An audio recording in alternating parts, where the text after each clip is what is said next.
You are fairly pleased overall with the performance?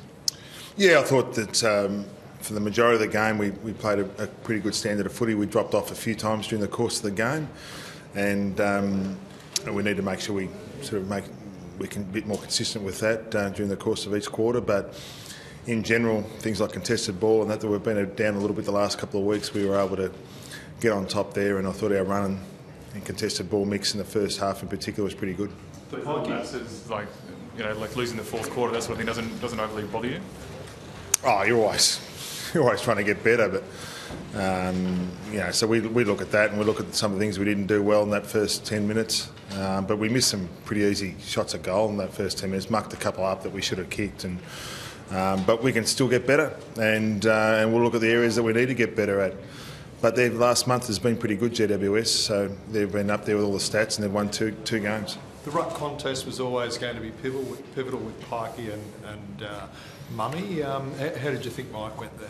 I thought we were pretty happy with how Pikey went. We thought he did a good job against Mummy, and it's not very often you're not as if you're going to get on top of him and play an outstanding game of Shane Mumford. It's more about just trying to nullify him a little bit as far as his impact on the contest, because he's been so good, and Pikey was one out doing that job, and with a bit of a help from Sam Reid, which was handy, and he thought he did it pretty well. How's Kieran Jack? He looked like he was sore in the ribs or upper body somewhere.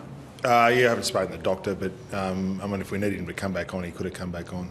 So that was just a precautionary thing to get him off and give him a rest? Yeah, I think there was only 10 minutes to go or something, so if we needed him back on, I'm sure he would have come back on, but they said don't worry about it. Go ahead. The reason for Kurt's being subbed out was just to manage his time, get him through the game? Yeah, we're just coming back from a couple of weeks, and obviously had the knee operation a few weeks ago, so a couple of weeks off, and everyone was okay at three-quarter time, so it was the medical call for him to just manage him. I know that Buddy's had some periods over his career where he's been a little bit wayward with his shots on goal, but he must just be thrilled with the way that he's slotting them at the moment.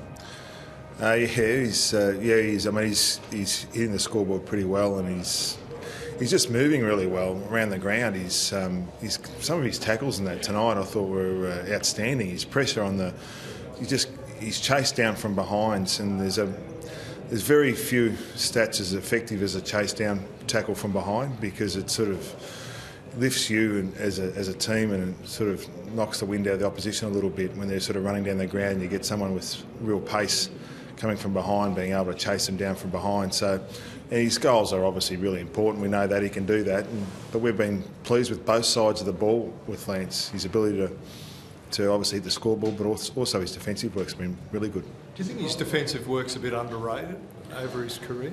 Yeah, we've always thought he could chase and put pressure on, and he's certainly able to do that. And when he's just got such a big presence and wingspan when he's up and going, he and Sam Reid and those blokes with their speed, but also when they come at you with their hands out, it takes a bit of getting past.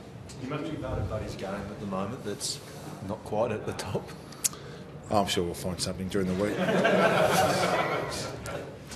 You must just love the way that Benny McGlynn goes about it too with his first game back in. Yeah, he's an important player, Benny, for us. He gives us real life and energy, and to be able to miss a couple of weeks, and we're tossing up whether he's going to come back in and play this week or not, but he was able to get through training and train pretty well. So good to get him back in the team. He's an important player for us. He's had a great year, and he's a leader and got elite endurance and speed, and we need him back in the team, and he was good to get back in the team.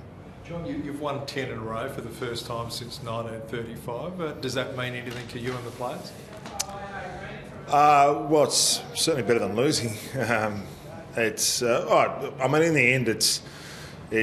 I think coming into this weekend, we're still third in the ladder and a game off top spot and fighting to try and stay in that top four. So it's that's where we sit, and it's just a pretty ruthless competition as far as that's concerned. Whether you're fighting for the top 8 or you're in the position that we're in at the moment, is that you just need to keep winning. And it's been good that we've been on a roll after the slow start that we got off to, and it's a credit to the players that they've been able to do that and consistently play well. But you just got to keep going in this competition. And the back line as a whole, I think Heath Grundy's one who's been going pretty well of late. Yeah, he's been going. I mean, I thought Teddy Richards did a pretty good job as well. I mean, those blokes have been going pretty well. John, what do you think of the Giants tonight? Well, we were more focused on ourselves, to be honest. That's it. Thank you. Okay.